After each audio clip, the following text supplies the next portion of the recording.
Okay, awesome. Glad to have you here, Rohit. I think first off, we just want to make sure, with everything that's going on in India, that you're staying safe. I don't know where you are at right now, where your family's at right now, and I really hope they're all staying safe.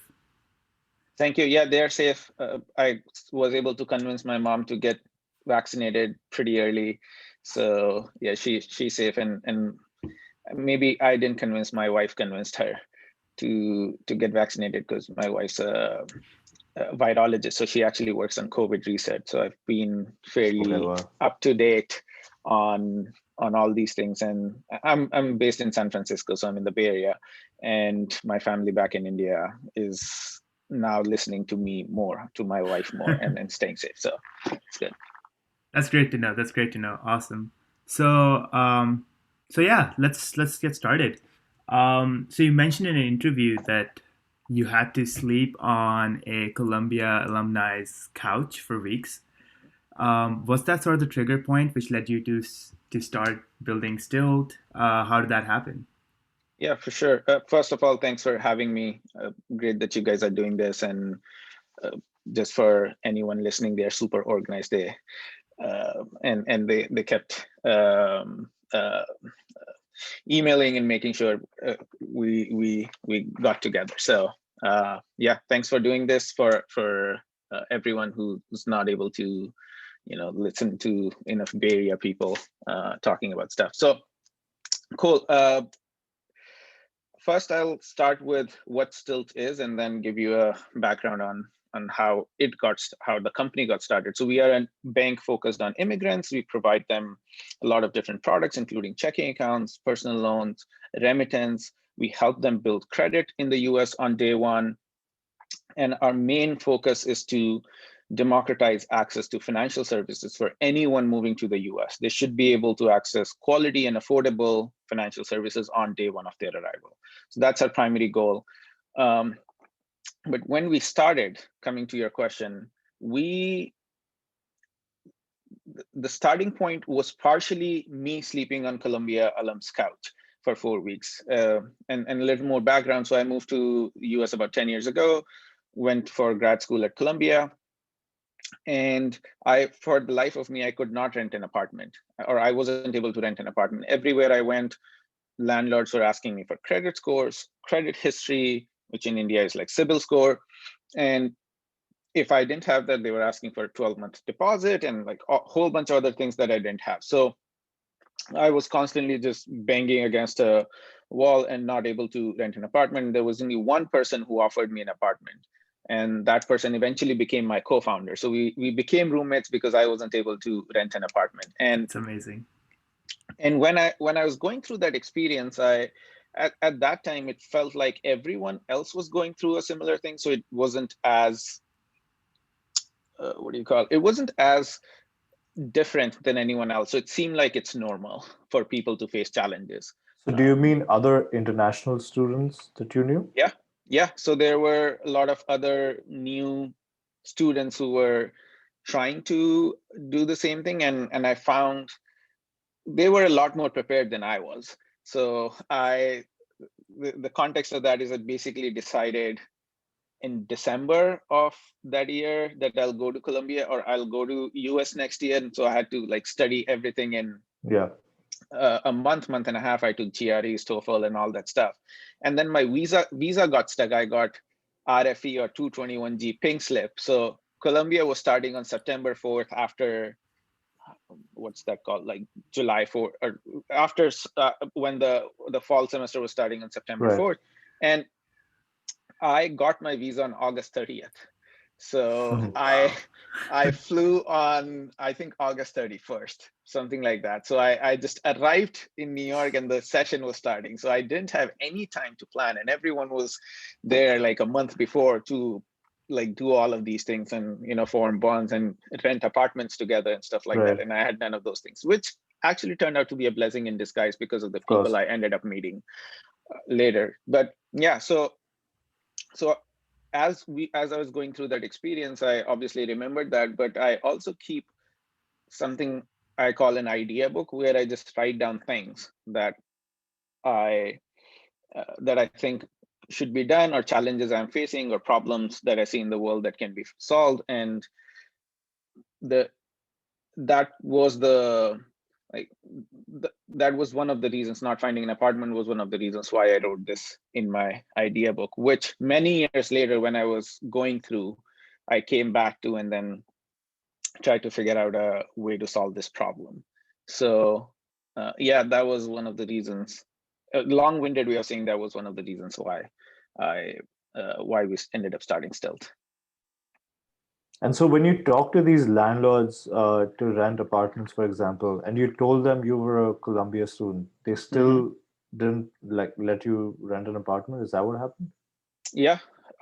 So I mean, I was ready with all my papers and stuff, and I Yeah. had admission letters and things like those, but at least they were not renting the apartment to me as an individual. In many cases, what I saw other people do is like they formed a group, everyone chipped in money for certain months of deposit, and somehow they were able to rent an apartment that way. But it was very difficult to not possible without significant amount of money to rent an apartment as an individual.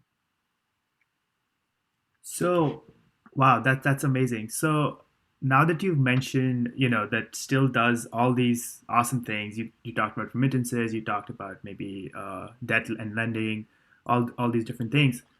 Is that so? What was the core offering that you started Stilt with? Was that just one of those things? Did you start, tackling all these problems at once? What was the core problem that Stilt tried to solve?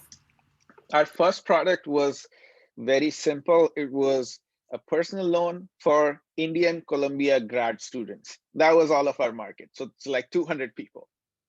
And our loan was only available for people in New York, up to $25,000 and up to 16%.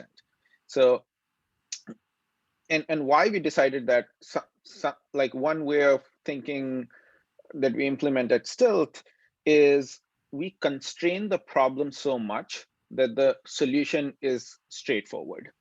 Generally, when trying to build solutions, people run into this problem of feature creep because they try to build the best solution. And then as you continue to build it, you end up adding a lot more features, a lot more variations to it, and you want it to work for everyone. But our idea is like, we want the fastest time to launch. So we'll constrain the problem so much, we'll define the parameters of the problem so tightly that the solution is really straightforward. And in our case, if we were lending in New York at less than 16%, up to $25,000, that meant that we did not have to go and apply for expensive licenses, that we did not have to do a lot of other things. And doing it for Columbia students meant that we already had something pre-built in terms of network or people that we knew, or some population we can reach out to who is creditworthy enough and who needs money.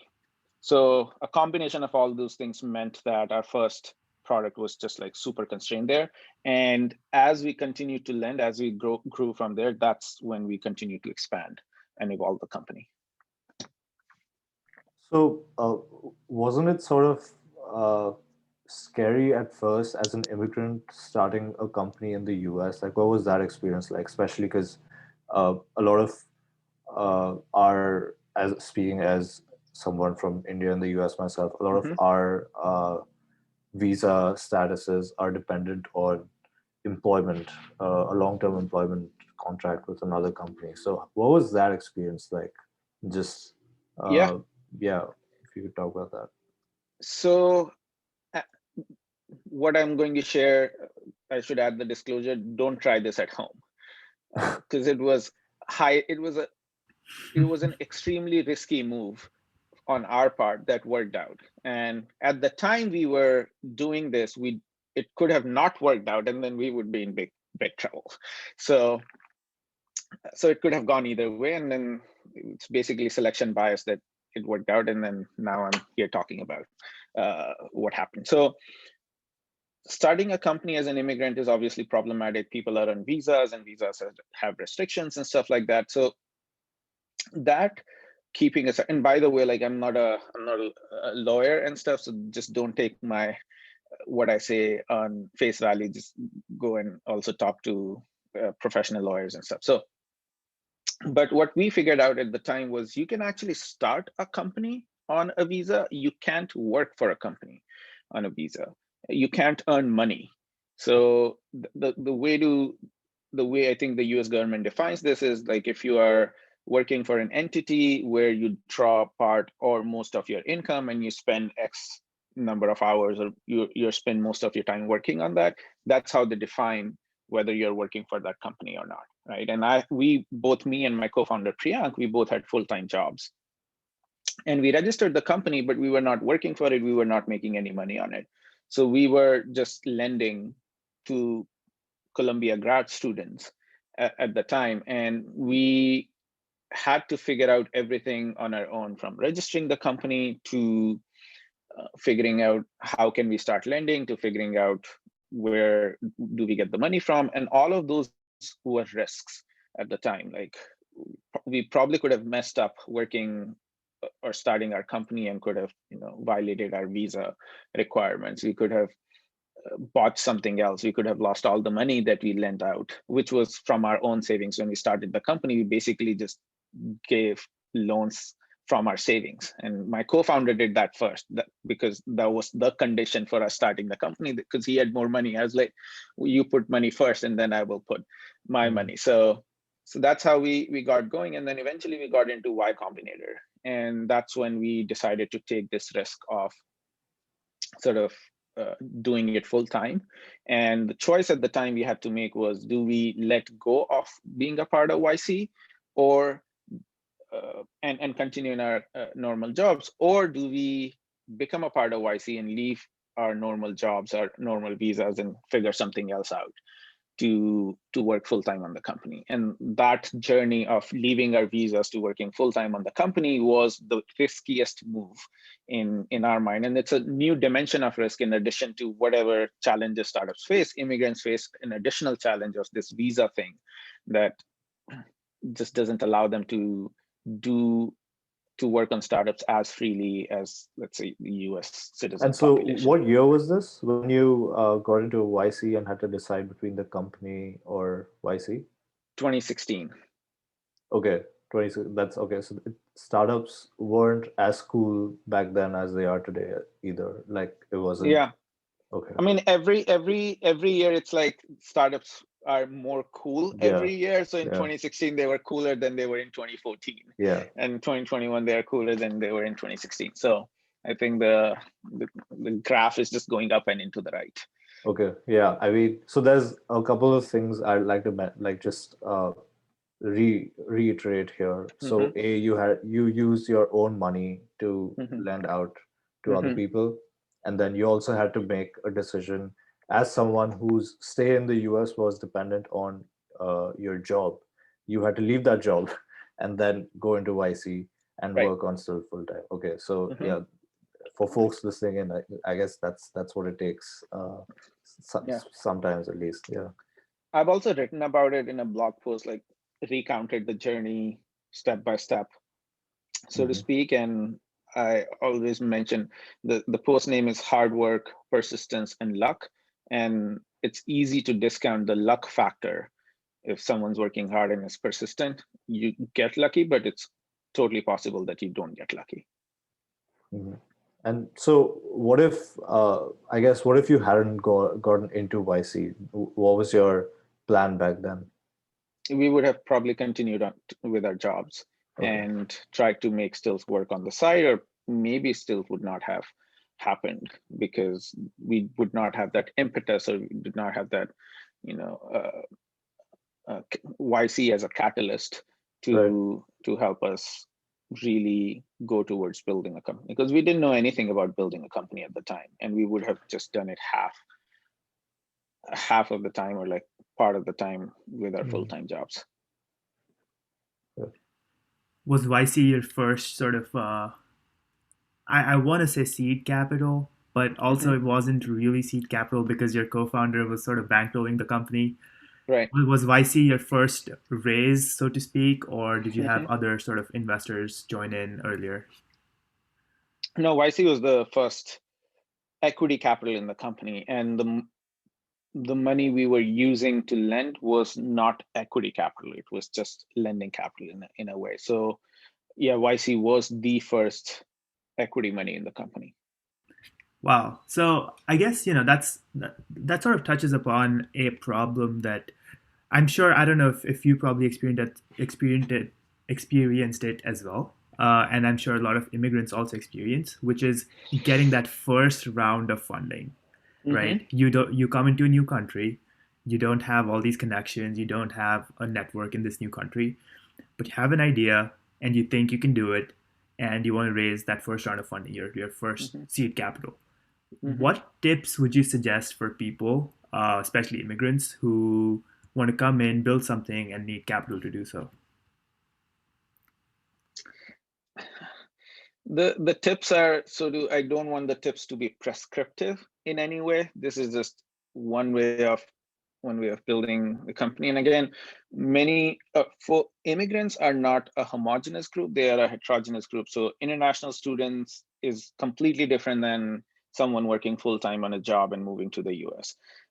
Not just because of the types of visas they are on or the obligations they have, but also the mentality that they have, the resources that they have, the freedom that they have, right? So if someone's an international student moving to the US, like they have a lot more freedom to work on a startup compared to someone who's on a full-time job, right? And the main thing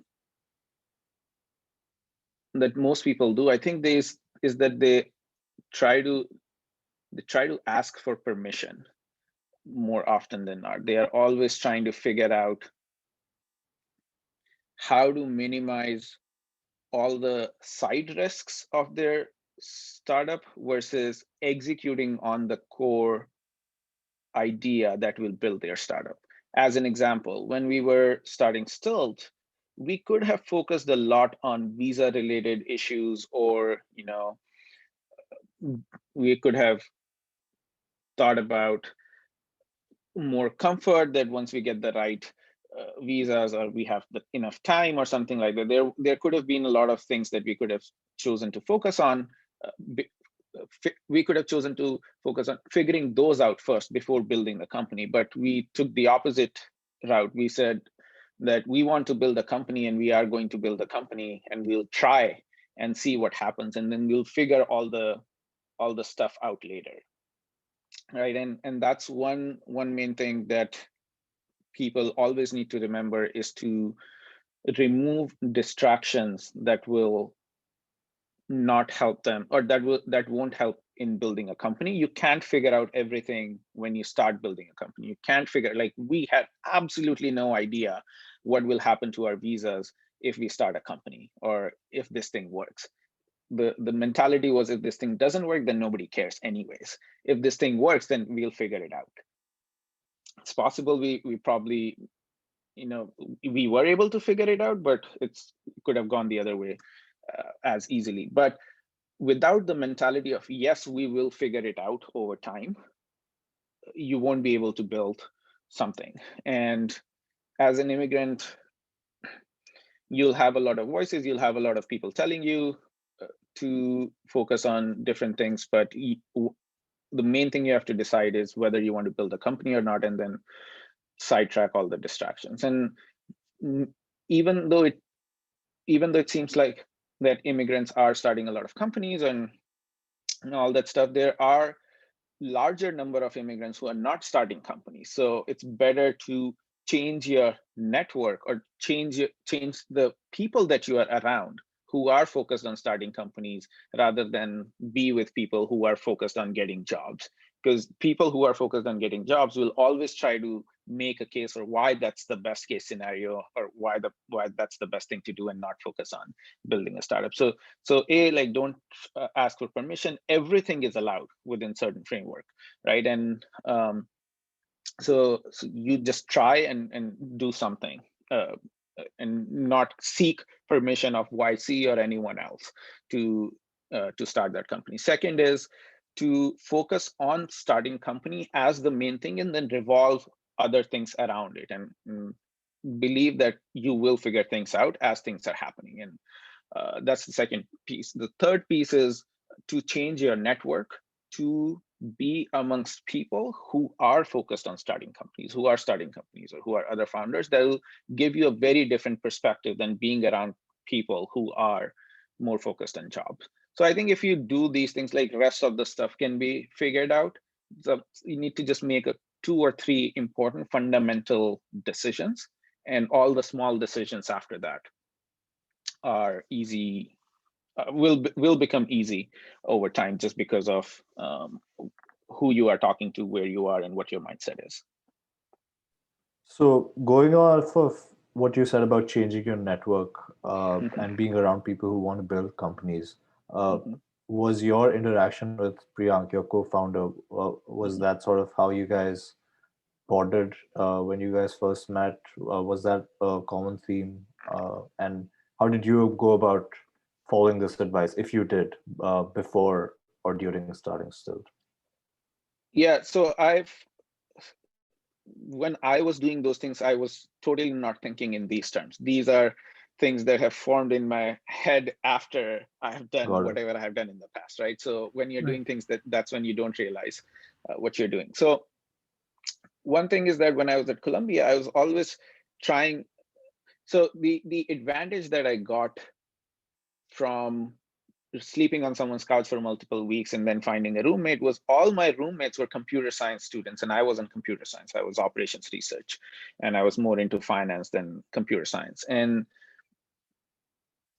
being with computer science students, A, meant that I could learn programming faster. B, I can potentially get them to build something. So, and I wasn't successful in doing any of those things at Columbia. So I didn't learn programming or enough programming at Columbia, and I wasn't able to convince anyone to build something with me. Every time I sat down with someone, I'm like, this is the idea. Can you, build a website or do something on this? And they would spend 30 minutes to an hour on it, and then they're gone. Basically, next time it's a blank slate, and they are just focused on different things.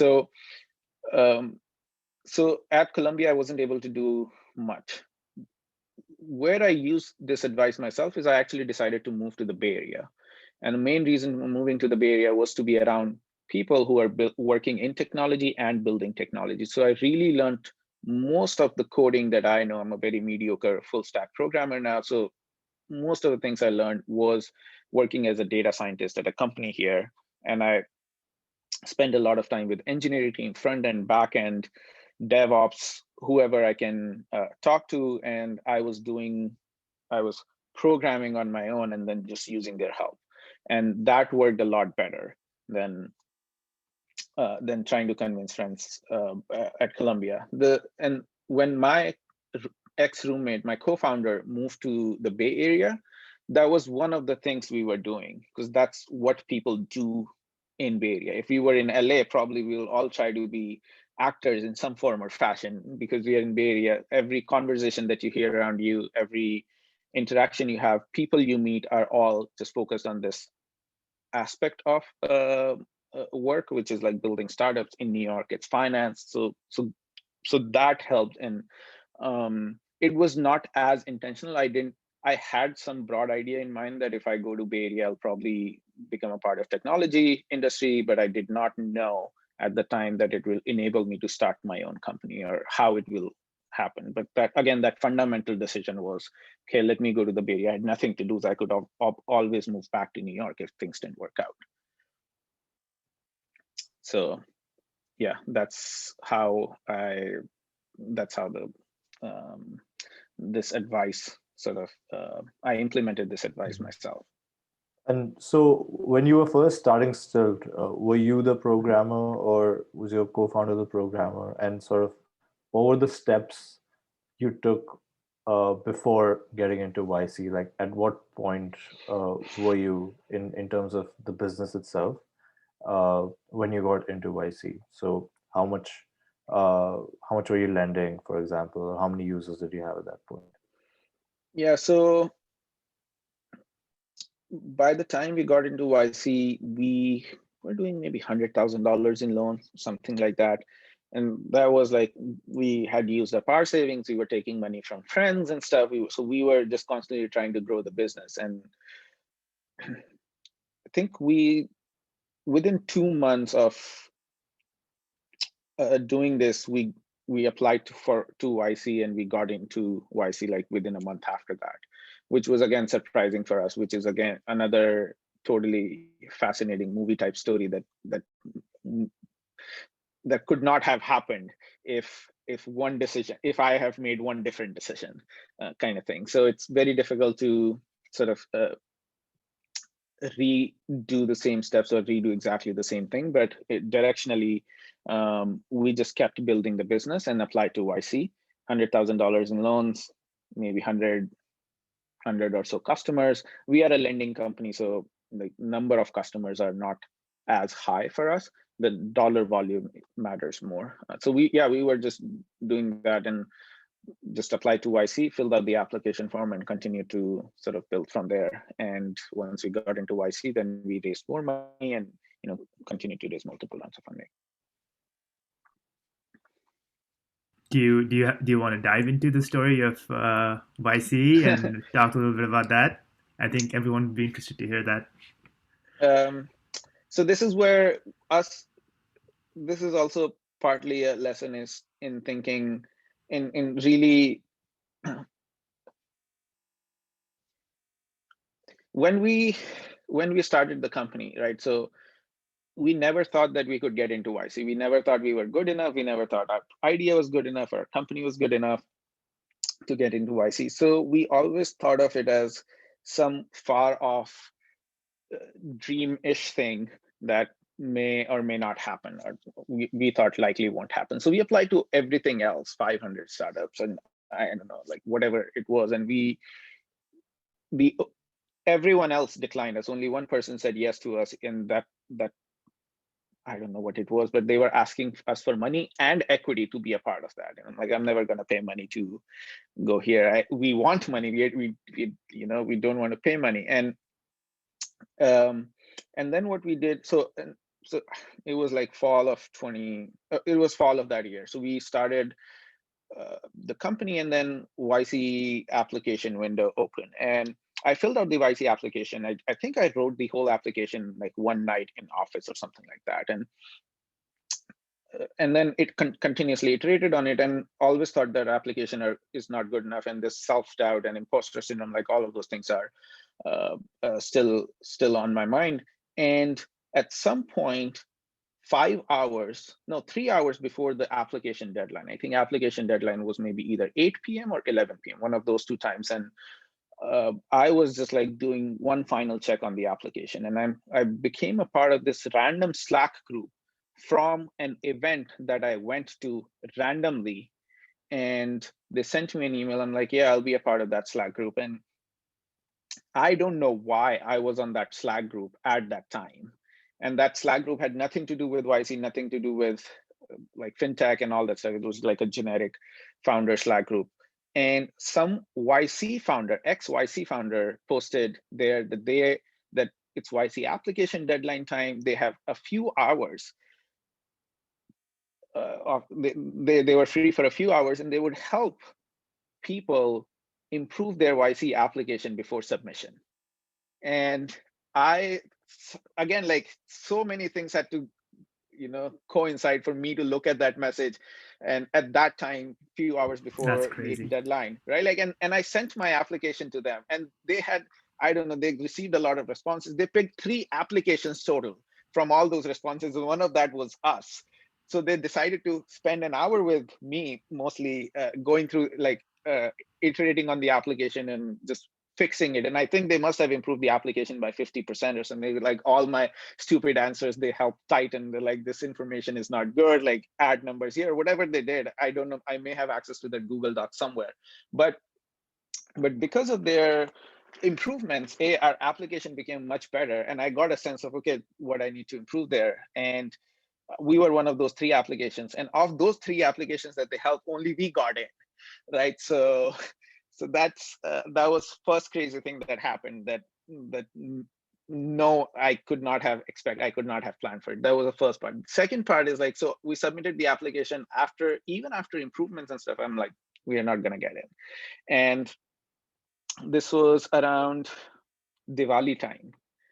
This was before Diwali, like a month before Diwali, sometime in October, I think. And I my dad used to run a business in India, and I always I grew up helping him run the business. So Diwali time is a busy time for us. So I was planning to go home 2 or 3 days before Diwali to actually help him for a week or so. I mean, took days off and stuff. And I booked my ticket, and then YC interview deadline or interview date comes along, and it's 3 days after my flight. So now I'm thinking, by the YC interviews are 10-minute interviews, right? So I may be missing the dates, but it was like November 6th or November 9th kind of situation. And so we got YC interview, and then again I'm thinking we are not going to get in. So at the time I'm thinking, so the interviews go on for like a month and a half, right? And I'm going to India for a couple of weeks, and they do interview in two, or at the time they were doing it in 2 slots, like 15-day and then 15-day or something like that. And I was like, okay, I can go to India, I can come back, and then I can pick a slot at the last of the last dates and interview then. But I don't know, we were looking at data or something like that. We figured out our chances of getting accepted were about 1 in 5. So I'm like, it's YC generally accepts 1% of the applicants, or 1% of applicants get into YC. So I'm like, okay, our chances have 20x or so already. So do we want, so it's way better. So that's one. The second thing we figured out was YC accepts more companies from the first half than the second half, because it's a rolling thing. So they continue to accept companies as they come along. And then we're like, okay, then going at the end doesn't like reduces our chances. That we have 1 in 5 chance. We don't want to make it 1 in 6, 1 in 7, right? And then I'm like, okay, so maybe we can do the interview in the first half, but now I'm looking at ticket prices. So I want to change my ticket, and it was costing me somewhere around like $1,000 or something like that to like change fee and the differential ticket price. And YC interview is 10 minutes. So I'm doing this math in my mind, like $6,000 an hour for YC interview. I don't want to do that. And then I don't know why, or somehow we convinced, we were like, okay, we'll interview on the first day then, because I want to go home for Diwali. And it was like, if we did interview on the same day, then I would land in India on the day of Diwali, kind of, because I'd already taken days off and stuff like that. So I thought maybe I'll just make the trip, because I think I wasn't able to make that trip last year, or the year before that. And so we booked then we decided to do the interview, and then we scheduled the interview for 3 p.m. And my flight is the same day at I think 9 p.m. or 8 p.m. or something like that. And we go to the first interview at 3 p.m. They interviewed us. Generally, it's one interview, but in our case, they decided they want to interview us again. And the second interview will be after all the other interviews are done, which was like 6 p.m. or something like that. And now I'm watching my clock. I'm like, I have to catch a flight at 8 p.m. or 9 p.m. And they want to interview me again. And so I'm just pacing around. We're waiting around and all that stuff. And I think at 5:30 or 6, they called us again for the second interview. And they told us that they'll let us know by 7 p.m. via call if we got in. And if we didn't get in, then they'll send us a message. So now I'm at the airport at 7, and I'm watching the clock at 7:15, 7:30 and all this stuff. And at 7:40, 45, I'm like, we definitely didn't get in. So I went to get my boarding pass. And funnily enough, as I get my boarding pass, 30 seconds later, I'm getting a call from my co-founder. And internally, I know that we got in. That's why he's calling. Otherwise, he wouldn't have called. He would have texted. So suddenly I have my boarding pass, and I'm going in the security line, and I got that call that we got into YC. And that was the best flight ever for us. And then I was like, maybe I should go to India. Maybe I should just cancel my flight, or what should I do? That was like the whole thing that happened. I mean, yeah, the story was pretty long, but multiple things happened, and none of those things could could have been predicted, designed, or we could have. We wouldn't know even like a day before that all these things would happen that would end up us getting into YC. So that was the long story of how we got into YC, just by the smallest margin. I think that's phenomenal. I have no words. I think there's so many things there that I don't know. I'm very dumbfounded, obviously, because you mentioned that a lot of it is luck, but I also think that a lot of it is your hard work and perseverance, which led to this luck. It's always, it's because you attended that event that day, and that's why you were part of that Slack in the first place, and then you just end up being lucky. So, it's not, it is luck, yes, but luck is a function of hard work. No, 100%. What most people don't realize is and I think it's maybe a Jeff Bezos thing, is that they don't think in terms of what does he call them? It's a regret minimization framework. Is that what you're talking about? No, it's about the inflection points in life. I'm not able to remember the exact term, but it's most people don't realize that every action they take, even it may have a very low probability of succeeding, but the payoff is so huge that it's worth doing all of those really small things. And a lot of people don't spend enough time doing things that can have huge payoffs in their lives, and they tend to like live in averages. So they do the average daily thing and nothing much. So it's sometimes let's say you are into working out, or you exercise, and one day you don't feel like exercising, and then you're like, today I'm not going to the gym, I'm going to go stay home. If you don't do that, then the impact on your life theoretically is not as significant. You can start going to the gym again, and then something will happen, right? And then you'll be back on track. But in working in startups and doing things that have amazing huge payoffs, you need to make sure that you are getting up and giving your best every day, because you don't know if you miss out on that one day of going to gym is the event that could change your life, right? Me going to that one event after work is one of the reasons it changed our lives, right? And in my story, I mean, obviously I told the part of how we got into YC. If we go into the prep part of it, like there was so much luck there too. Like my co-founder got to meet someone at some event or through some connection. This guy, Praful, who was also ex-YC founder, he helped us immensely in preparation. He was like traveling and stuff, but he still got on calls with us and then helped us a lot in terms of making our answers airtight, making us like really prepare for the interview. And if that hadn't happened, maybe we would have botched the interview, right? And we had no idea who he was like a week or two before we were supposed to interview for YC, right? And all those things are important, and that's why it's worth keeping in mind at all times that every small thing, every low probability thing that you are doing in startup world can have amazing payoffs, and you don't know at the time whether they will or not. And that's why you need to give 100% to all the low probability things that can change your life. There's a wonderful book about this. I think it's by Annie Duke is her name, I believe. It's called Thinking in Bets. Right. And that always gets to me. I think a lot of founders who we talk to always talk about how we should always be doing things with asymmetric, which have asymmetric opportunities, right? That's the term, asymmetric opportunities. Yeah, asymmetric advantages. Yeah. Right. And you always need to be doing things that have limited downside but infinite upside potential, and that will eventually, those bets accumulate, and then one of them will pay off, and now you're infinitely better off. Right.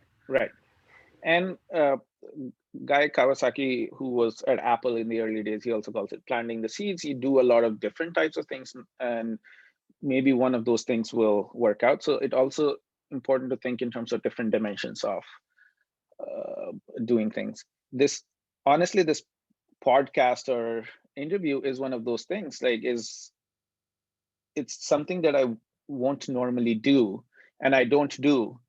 Uh, the last thing I did was I was speaking at Harvard Business School Angel Conference, right, and on a panel, and these are so different things that as of now I don't know if A, this will be helpful to someone, B, like it will be helpful to me in some way, if maybe people get to know about Stilt or something like that. But it's something significantly different than what I do on a day-to-day basis that can potentially result in a lot of benefits, but has absolutely no downside to me except me spending an hour with you amazing people.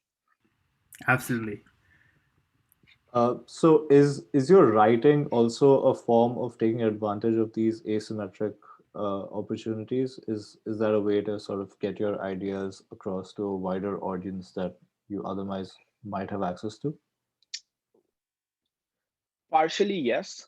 And again, like, this is a realization that happens. I'm constantly surprised myself by the reach that my writing has, by the number of people who reach out to me or people who have read stuff. Like, I've been paid by a hedge fund once to give them expert opinion on something, and like I'm an expert of nothing, and they somehow found my writing. This is a hedge fund in New York, and this is one of my favorite hedge funds that I track their positions, and they invest in technology companies long term and stuff like that. And they reached out to me, and they're like, they want to talk to me because they think that I know something about fintech. And first I was surprised, but then I realized, like, someone read my analysis of some company, forwarded it to them, because I'm sure, like, I have not even 1,000 subscribers on my Substack, so it's not like it's super popular. But the reach is significant, and then I received messages from people. So that's one. The second is, I was just getting the same questions from a lot of people, and in order to save some time for myself and for it to be available to the wider population, if I'm asked the same question multiple times, I just write it down now in a post and just send them the post.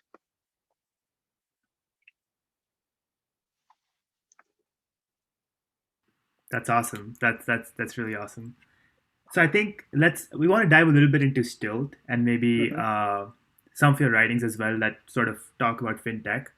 So where is Stilt at today? How do you see sort of Stilt growing in the next 5 years, for example? What is your vision for Stilt? At Stilt, we are trying to provide quality and affordable financial services for folks who don't have access to it. We started with immigrants as the first market, and we are building products that immigrants need from the day they arrive in the US throughout their lifetime of being here or going back to their home country, whatever they end up doing. And the long-term vision is to be an account, or to be a fintech company that immigrants once have access to, they don't have to open an account again. So once they open an account with Stilt, we should be global enough, we should be big enough that if someone's moving from US to Canada, or amongst all these countries, they should be able to just continue with their Stilt account wherever they are in the world. They don't have to build credit again. They don't have to worry about getting access to credit again. And they don't have to worry about like checking accounts and things like those. So long term, we want Stilt to be the bank of this population that's probably immigrant population or nomadic population, and then just continuously expand from there to serve folks who are currently not served by existing financial institutions, and then hopefully we can add some value to their lives. Funny story here is that Bank of America actually started as Bank of Italy, based out of San Francisco in 1904, and started by giving loans to Italians in San Francisco after the great earthquake or the big earthquake that happened here. And now it's the one of America's largest banks.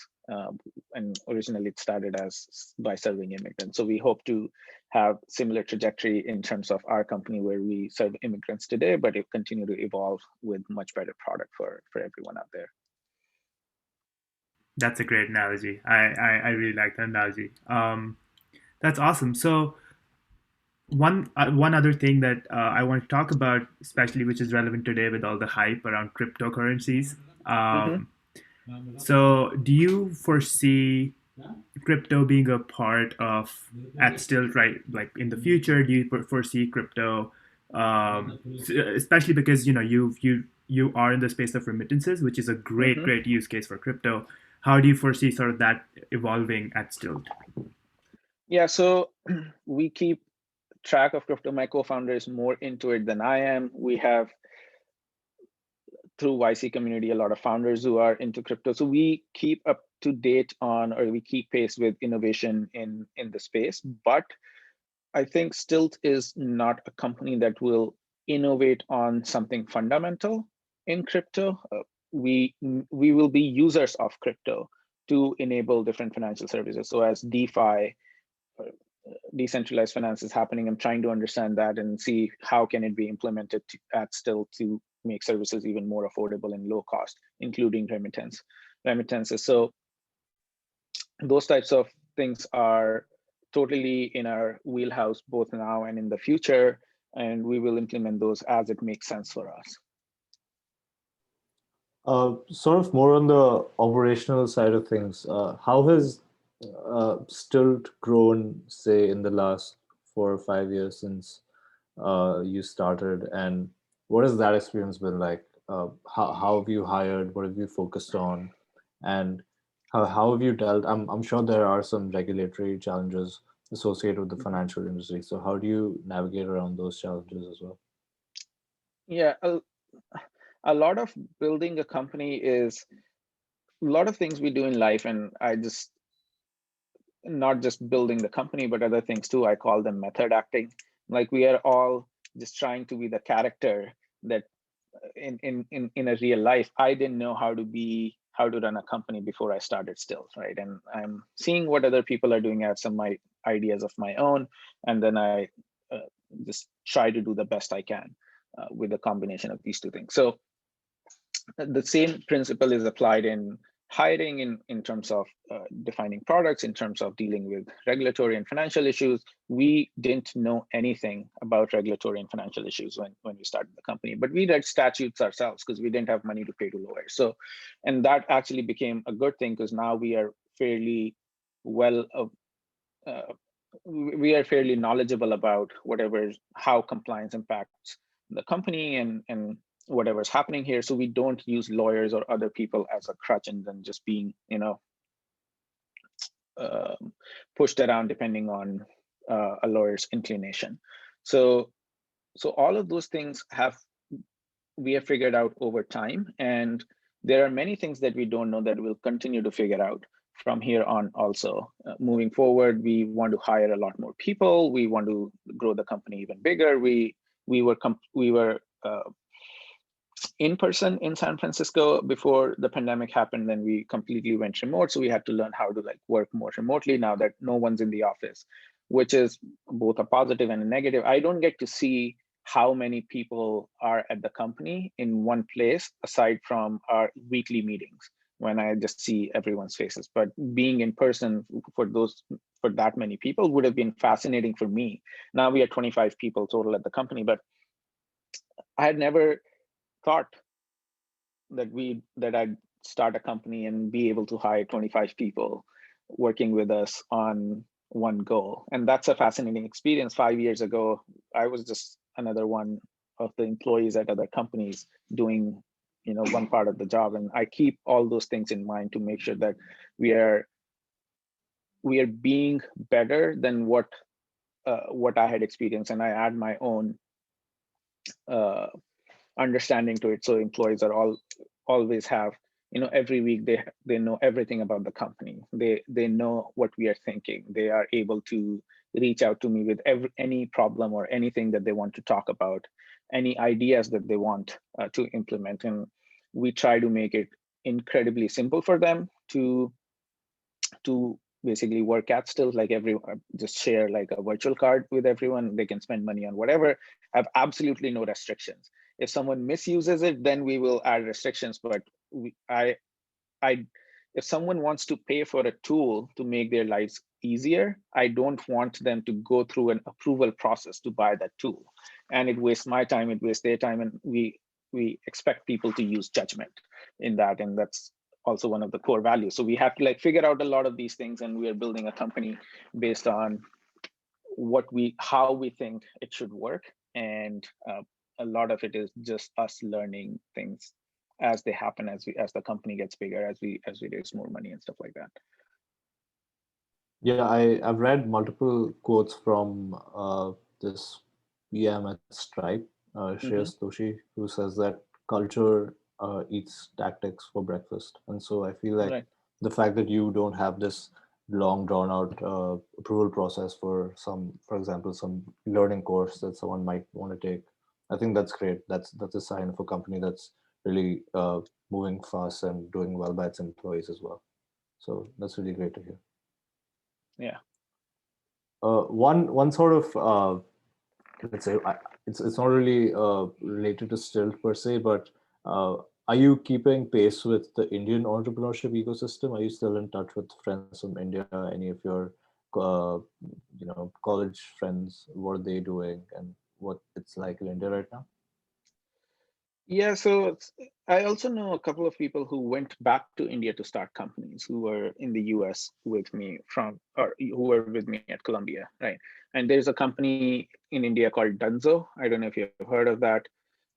That person We ordered from Dunzo. Okay, that person was a roommate, right? Like that guy was my roommate at Columbia, and who would have thought like he would go to India and start this incredible company Dunzo? He was always hardworking and stuff, and always trying new ideas. And now when I think back, I can totally see the types of people who basically end up starting companies. But more or less, those are the people that I know usually. And I also know YC founders who are doing companies in India. So I get to know a little bit through that. I don't necessarily try to actively keep pace. It's only through osmosis or talking to friends who have started companies back home. And so for you talked about global expansion also. So any plans for opening a Stilt office in India, because a lot of immigrants are Indians? Yeah, we have employees in India. So a couple of our team members are in India. We don't expect to open an office anytime soon. One thing that we are doing as of now is as we are hiring, we are keeping all synchronous functions in the company in the same time zone. Synchronous functions are functions that require us to collaborate in real time, and to sort of make sure that we are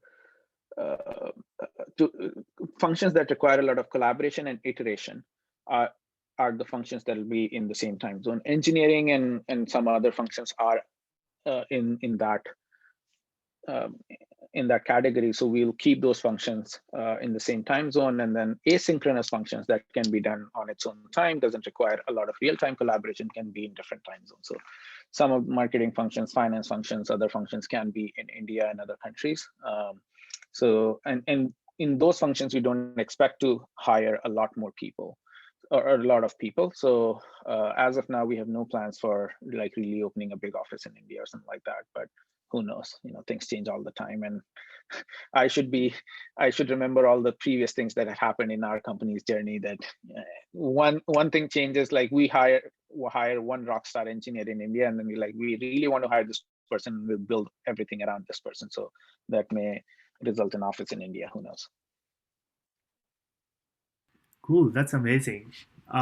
This is unrelated and more on a personal note. If there was one problem that you could solve and money wasn't an issue, would you solve another problem? Would you continue to invest more in the problem you're solving right now? A bit of both. Yeah, no. So I also the problem we are solving is sometimes I think of them as like uh, really enabling immigrants to have a bigger impact on the world. And if you think of all the innovation that has happened, especially in the US in the past 50 years or so, most of that innovation has come from immigrants or their children, right? Like, so if US Correct. hypothetically did not have any of these immigrants moving to the US, then it won't be US. It would be some other country that nobody wants to go to, right? So I do think that immigrants have an disproportionately high impact on the world, and allowing them to really make that impact, making their life easier so they can focus on creating that impact is is uh, is a mission worth pursuing, um, and should be there for the long term, because they are really going to change lives. They are really going to improve the pace of innovation and all that stuff, all that good stuff that comes with technology.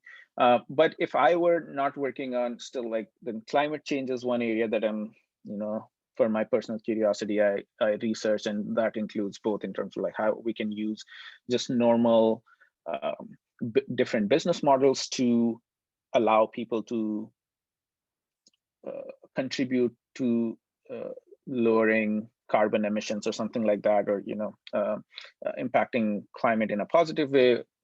Also includes carbon sequestration, carbon capture technologies, better ways of using better alternatives to carbon producing products and stuff like that. So that's one area. And the second, because of my wife, I've also gotten to understand more biotech, and that's another area that as I explore just through talking to her, or just learning from her, is another one where I think it'll be, we are understating or underestimating the impact that it will have in the next, let's say, not in a couple of years, but like 10 to 15 years. A lot of great companies will be built in the space, and a lot of innovation that will improve the overall health of the world will come from the biotech sector. And who knows, maybe some immigrants will take a loan from Stilt and maybe Yeah, use that capital to yeah, start their own companies in biotech and yeah. climate change. One of my hopes is that one immigrant, one of our customers, actually ends up building a billion-dollar company, which is on its way, by the way. Oh, Funnily wow. enough, a YC founder was a Stilt customer before he was a YC founder. So he took a loan from That's us, amazing. and then he I don't know, we helped him in some way with the loan, and then he went to YC and he's doing his company, and that's doing great. He's gonna raise probably like another big round of funding soon, and we really hope that the company becomes successful, so we can be like, okay, we at least enabled one Stilt customer to start a billion-dollar company. One and many more to come. Thank you, Yeah, Rohit. Thank you so much. This was amazing. Thank you so Thank much. you. Thanks a for lot. sure. Thanks for having me.